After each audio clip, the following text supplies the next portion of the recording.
2022 marks 10 years since the National Development Plan was adopted in 2012, and South Africa's development agenda is getting little to no attention. This week, the Department of Public Services and Administration is holding a conference to reflect on state capacity and government performance since the inception of the National Development Plan.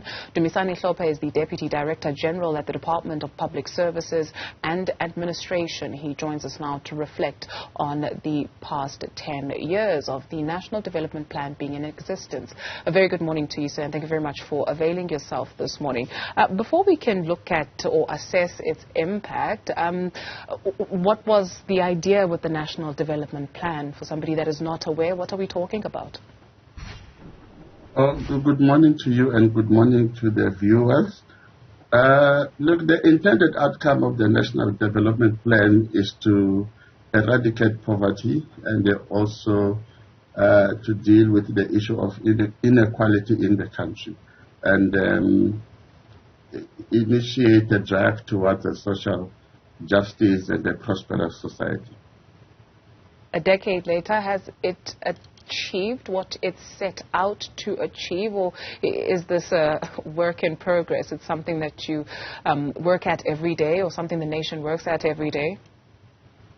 Look, I think it's work in progress, but there are also disturbing signs of what has happened in the last 10 years.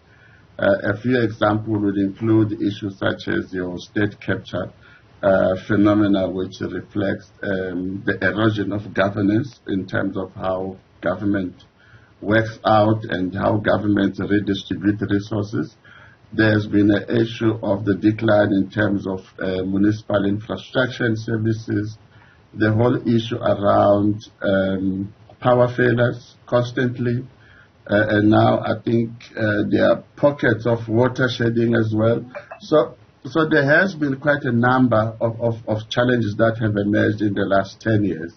So part of our analysis has been that unless we build the capacity of the state to perform maximally, unless we generate government with the ability to be productive and deliver public goods and services effectively and timelessly to the citizens of this country, then the goals of the NDP might experience reversal. So this conference that we have already introduced, it seeks to determine what has happened in the last 10 years, where are we in terms of state capacity and the ability of government to perform and deliver, and which paths we need to take moving forward.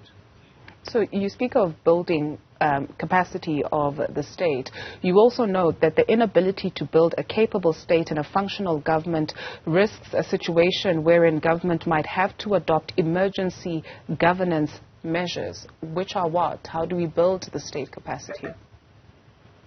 Look, building state capacity, it means getting a government which is functional, which is able to deliver efficiently in terms of its internal operation, but also a government that is experienced positively by the citizens. So in the National Development Plan, Chapter 13 talks about building trust between the society and the state, and that trust can only be built by a performing government. So the reference to the dangers or the risks of an emergency governance, it practically means if government is not able to deliver on time, we might get to a point where a shortcut measures may have to be taken. And this might mean changing policies, including those of supply chain, so that things are done far much quicker than ordinarily it will be. But that could also open a window for corruption.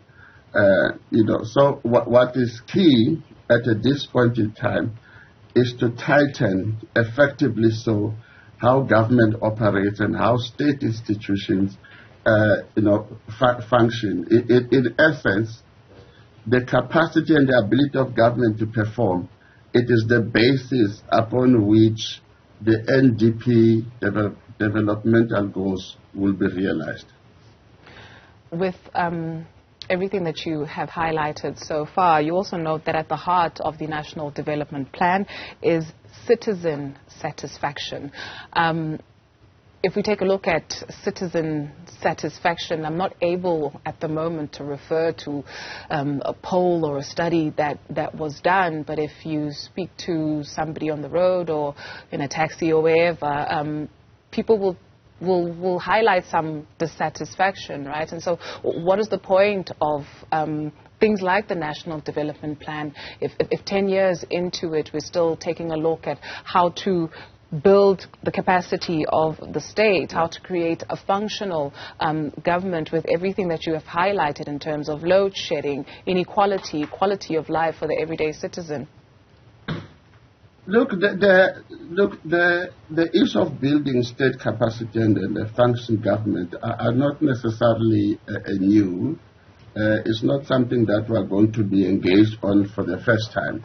If you track since the adoption of democracy in 1994, there's been a series of initiatives by government continuously and sustainably to try to strengthen the ability of government to perform. The latest one, which I think Newzroom has also covered efficiently in the last few days, it has been the adoption of a framework to professionalize the public service.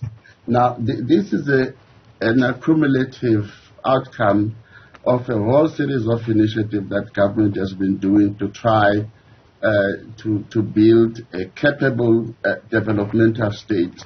So it does not necessarily mean that when we talk about this conference and its content, these are necessarily new things or new initiatives.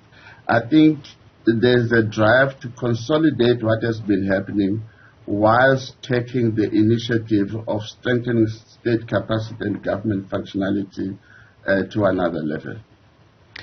What can attendees look forward to in terms of especially maybe people who will be on the panel, who will be engaging in this conversation? So there'll be, in terms of content, we are going to have a series of papers that looks into how modern governments function, both domestically and internationally. But there's also a series of case studies, particularly on municipal government across the country. There are lots of research work that has been done in that regard. But there's also a series of oversight bodies, that do work, on ensuring that the state performs. So to give you an example, the acting public protector will be there and present a paper that looks into the reports of the public protector, of the office of the public protector, and what does that tell us about the functionality and governance of government. We are also going to have our own Deputy Director General from the GPSA will be there also, leading from the front.